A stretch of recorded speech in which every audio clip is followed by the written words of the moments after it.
Boss. और आज के ब्लॉग में हम करने वाले हैं ऐसे शख्स के बारे में जिसने उत्तराखंड का नाम रोशन किया है। और कई बार वो इस वजह से भी ट्रोल हुए हैं कि हल्द्वानी की खोज उन्होंने की है। तो आप पहचान गए होंगे मैं किसके बारे में बात कर रही हूँ। तो चलिए आज की वीडियो उनके बारे में करते हैं जिन्होंने ज़ीरो से हीरो बने हैं और मिलियन से बिलियन की ओर बढ़ रहे हैं, अपने परिवार के साथ आगे बढ़ रहे हैं। चलिए ब्लॉग में बढ़ते हैं आगे।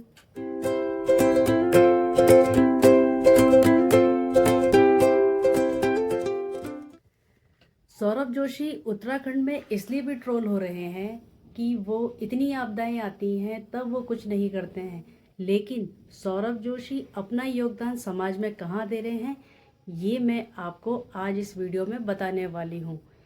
सौरभ जोशी पूरे भारत और पूरी दुनिया के लिए आज की डेट में इंस्पिरेशन और मोटिवेशन का काम कर रहे हैं। जितने भी लोग आज की डेट में कंटेंट क्रिएटर हैं वो सब सौरभ जोशी को फॉलो कर रहे हैं, कहीं ना कहीं उन्हें टैग कर रहे हैं, हैशटैग कर रहे हैं। आज हम उनके बारे में इसी बारे में बात करेंगे कि आखिर कैसे एक लड़का ज़ीरो से हीरो बना और मिलियन से बिलियन की ओर बढ़ रहा है।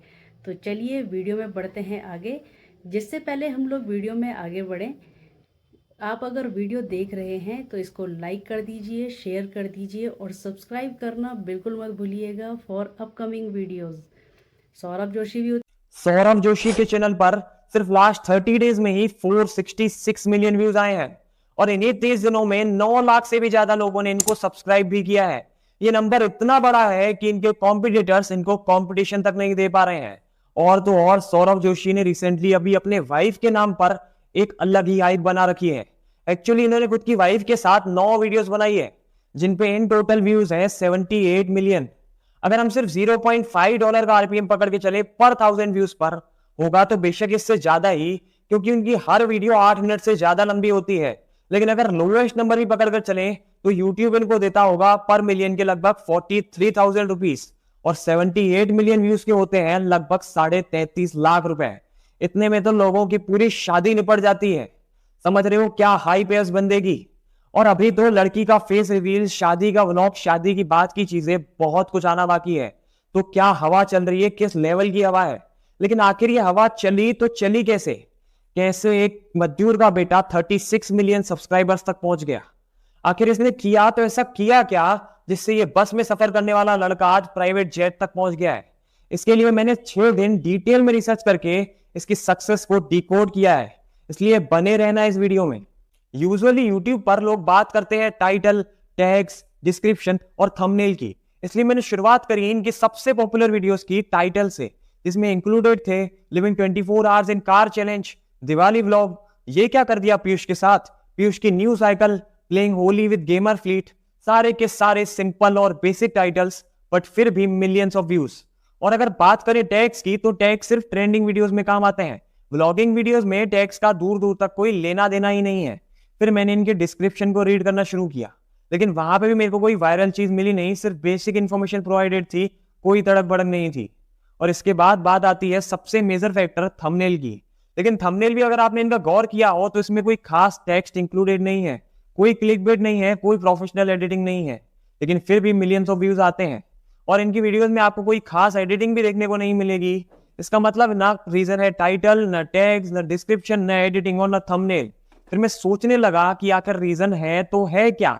फिर फाइनली मेरे दिमाग में एक थॉट आया और मैंने एक चीज नोटिस करी जो शायद आपने भी कभी ना कभी नोटिस जरूर की होगी, कि सौरभ जोशी के आने से पहले व्लॉगिंग का मतलब था कि आप कहीं पे घूमने गए और आपने वहां की क्लिप्स रिकॉर्ड करी और लोगों के साथ शेयर करी।